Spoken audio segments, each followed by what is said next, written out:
பூமாதேவி அன்பர்கள் அனைவருக்கும் வணக்கம். எந்த நாளும் இனி வரப்போகும் நாட்களும் அனைவருக்கும் இனிமையானதாக அமைய வாழ்த்துக்கள். நாம் இன்று புரட்டாசி நிறைவு சனிக்கிழமையில் ஸ்ரீராமரின் ஆன்மீக வெளிச்சத்தில் மூழ்கப் போகிறோம். ஸ்ரீராமர் தர்மத்தின் இயந்திரம், நீதியின் குரு, அன்பு மற்றும் தியாகத்தின் உருவம். புரட்டாசி நிறைவு சனிக்கிழமையில் அவரின் நாமம் ஒளிபோல் ஒளிக்கட்டும், மனதை சாந்தியால் நிரப்பட்டும். இன்று நாம் பாராயணமாக அவரின் கவச்சம், நாமாவளி, ஆரத்தி மற்றும் பிரார்த்தனையை ஒன்றிணைத்து ராமரின் ஆன்மீக வெளிச்சத்தில் மூழ்குவோம். வாருங்கள். ஸ்ரீராம கவச்சம். அகஸ்தியருவாச்ச ஆஜானுபாகும் அரவிந்ததலாய தாக்ஷம் ஆஜன்ம சுத்த ரசஹாசமுகப்பிரசாதம் ஷாமம் கிருஹீத சரசாபமுதாரரூபம் ராமம் சராமபிராமமனுஸ்மராமி. அஸ்ய ஸ்ரீராம கவசஸ்ய அகஸ்த்ய ரிஷிः அனுஷ்டுப் சந்தः சீதா லக்ஷ்மணோ பேதக் ஸ்ரீராமச்சந்திரோ தேவதா ஸ்ரீராமச்சந்திர பிரசாத சித்யர்த்தே ஜபே விநியோகः. அத தியானம் நீலஜீமுத சங்காசம் வித்யுத்வர்ணாம்பராவ்ருதம் கோமலாங்கம் விசாலாக்ஷம் யுவானமதிசுந்தரம் சீதா சௌமித்ரி சகிதம் ஜடாமகுடதாரிணம்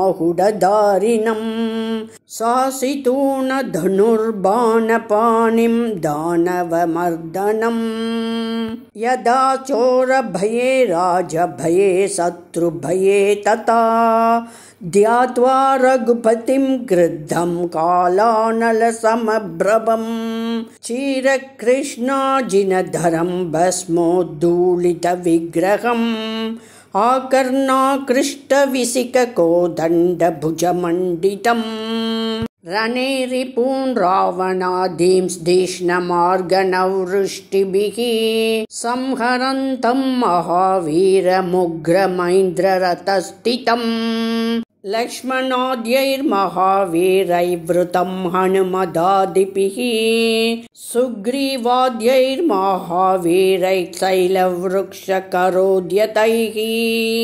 வேகாத்கராலஹூங்காரைர்புபுக்காரமஹாரவைः நதத்பிக் பரிவாதத்பிக் சமரே ராவணம் பிரதி ஸ்ரீராம சத்ரு சங்கான்மேகணமர்தய காதய பூதப்ரேத பிசாசாதீன் ஸ்ரீராமாசு விநாசய.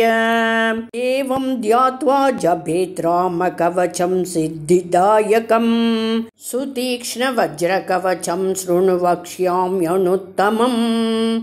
அத கவசம் ஸ்ரீராம பாது மே மூர்தனி பூர்வே ச ரகுவம்சஜः தக்ஷிணே மே ரகுவரக் பश्चिमे பாது பாவனः உத்தரே மே ரகுபதிர்பாலம் தசரதாத்மஜः ப்ருவோத்தூர்வாதல சத்யாமஸ்தயோர்மத்யே ஜனார்தனः ஸ்ரோத்ரம் மே பாது ராஜேந்திரோ திருசௌ ராஜீவலோச்சனः கிரானம் மே பாது ராஜர்ஷிர்கண்டௌ மே ஜானகீபதிः கர்ணமூலே கரத்வம்சி பாலம் மே ரகுவல்லபः ஜிஹ்வாம் மே வாக்பதிக் பாது தந்தபங்க்தி ரகுத்தமः ஓஷ்டௌ ஸ்ரீராமச்சந்திரோ மே முகம் பாது பராத்பரः கண்டம் பாது ஜகத்வந்தியக் ஸ்கந்தௌ மே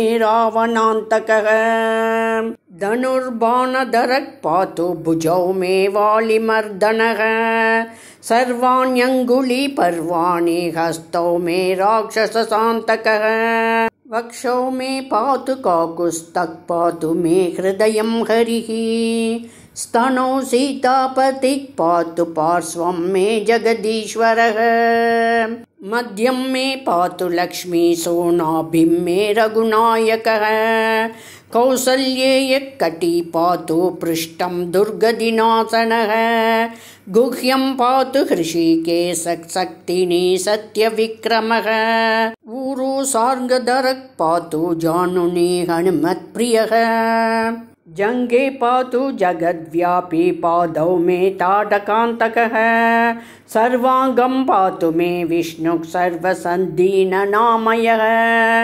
ज्ञानेन्द्रियाणि प्राणादीन् पातु मे मधुसूदनः पातु श्रीरामभद्रो मे शब्दातीन् विषयानपि द्विपदादीनि भूतानि मत्सम्बन्धिनी यानि च जामदग्न्यमहादर्भदलनः पातु तानि मे सौमिद्रिपूर्वजः पातु वागादीनीन्द्रियाणि च रोमाङ्कुराण्यशेषाणि पातु सुग्रीवराज्यतः वाङ्मनो बुद्ध्यहङ्कारैज्ञानाज्ञानकृतानि च जन्मान्तरकृतानीह पापानि विविधानि च तानि सर्वाणि दग्ध्वा सुहरको दण्डकण्डनः पातु मां सर्वतो रामः सार्गबाणधरः सदा इति श्रीरामचन्द्रस्य कवचं वज्रसंहितं गुह्याद्गुह्यतमं दिव्यं सुतीक्ष्णमुनिसत्तम यः पठेत् शृणुयाद्वापि श्रावयेद्वा समाहितः स याति परमं स्थानं रामचन्द्रप्रसादतः महापादः युक्तो वा गोघ्नो वा भ्रूणः तथा श्रीरामचन्द्रकवचपठनात् शुद्धिमाप्नुयात् ब्रह्महत्यादिभिः पापैर्मुच्यते नात्र संशयः भूत्सुतीक्ष्ण यथा पृष्टं त्वया मम पुरा शुभम् तथा श्रीरामकवचं मया ते विनिवेदितम् इति श्रीरामकवचं सम्पूर्णम्। श्रीरामनामावली। ॐ श्रीरामाय नमः। ॐ रामभद्राय नमः। ॐ राघवाय नमः। ॐ चित्रकूटवासिने नमः। ॐ जानकीवल्लभाय नमः। ॐ हनुमत्प्रियाय नमः। ॐ शत्रुघ्नप्रियाय नमः। ॐ अयोध्यानाय नमः। ॐ रामप्रियलक्ष्मणाय नमः। ॐ सीतापतये नमः। नैवेद्यम्।